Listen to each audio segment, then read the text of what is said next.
హైదరాబాద్ గచ్చిబౌలి అంజయ్య నగర్లో ఏడంతస్తుల భవనం కుప్పకూలిన దుర్ఘటనపై రెండో రోజు శిథిలాల తొలగింపు కొనసాగుతోంది. ఈ ప్రమాదంలో మధ్యప్రదేశ్కి చెందిన ఇద్దరు కార్మికులు ప్రాణాలను కోల్పోగా పక్కనే ఉన్న జయదర్శిని అపార్ట్మెంట్ పాక్షికంగా దెబ్బతింది.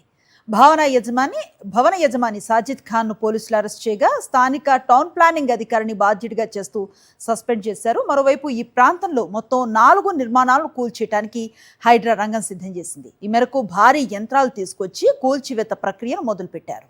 అంజయ్ నగర్లో భవనం కుప్పకూలిన ఘటన వెనుక అధికారుల పర్యవేక్షణ లోపం, బిల్డర్ల అత్యాశ స్పష్టంగా కనిపిస్తోంది. కేవలం 50 గజాల స్థలంలో 7 అంతస్తులు ఎలా నిర్మిస్తారనే దానికి ఈ ఘటనే ప్రత్యక్ష సాక్ష్యం. సైబరాబాద్ మున్సిపల్ కార్పొరేషన్ అధికారులు గతంలోనే ఈ భవన నిర్మాణాన్ని గుర్తించి సీజ్ చేశామని చెబుతున్నప్పటికీ ఆ తర్వాత పనులు ఎలా పునఃప్రారంభమయ్యాయన్నదే ఇప్పుడు $1 మిలియన్ ప్రశ్నగా మారింది. స్థానిక అధికారుల అక్రమ వసూళ్లు, ముడుపుల వల్లే నిబంధనలు గాలికొదిలి ఈ నిర్మాణాలు చేపట్టారనే విమర్శలు తీవ్ర స్థాయిలో వస్తున్నాయి. ఘటన జరిగిన వెంటనే పరారైన యజమాని సాజిద్ ఖాన్ ను పోలీసులు అరెస్టు చేశారు. ప్రమాదంలో 2 మృతి చెందిన కారణంగా సాజిద్ పై కఠినమైన సెక్షన్లతో కేసు నమోదు చేయబోతున్నారు రాయదుర్గం పోలీసులు. ఈ దుర్ఘటన నేపథ్యంలో రంగంలోకి దిగిన హైడ్రా అంజయ్ నగర్ పై ప్రత్యేక దృష్టి సారించింది. హైడ్రా కమిషనర్ రంగనాథ్ స్వయంగా ఘటనా స్థలాన్ని పరిశీలించి చుట్టుపక్కల ఉన్న ప్రమాదకర అక్రమ నిర్మాణాలపై ఆగ్రహం వ్యక్తం చేశారు.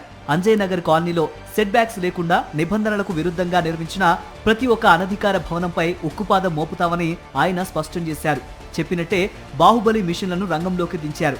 ముందు జాగ్రత్త చర్యగా చుట్టుపక్కల భవనాన్ని ఖాళీ చేయించి మరీ అక్రమ నిర్మాణాల కూల్చివేత ప్రక్రియను మొదలుపెట్టారు.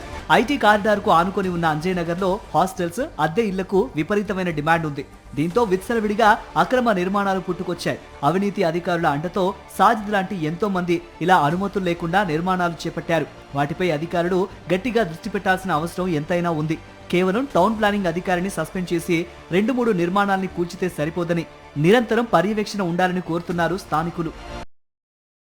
మరిన్ని అప్డేట్స్ కోసం ఛానల్ ను సబ్స్క్రైబ్ చేయండి. నోటిఫికేషన్స్ కోసం బెల్ ఐకాన్ పై క్లిక్ చేయండి.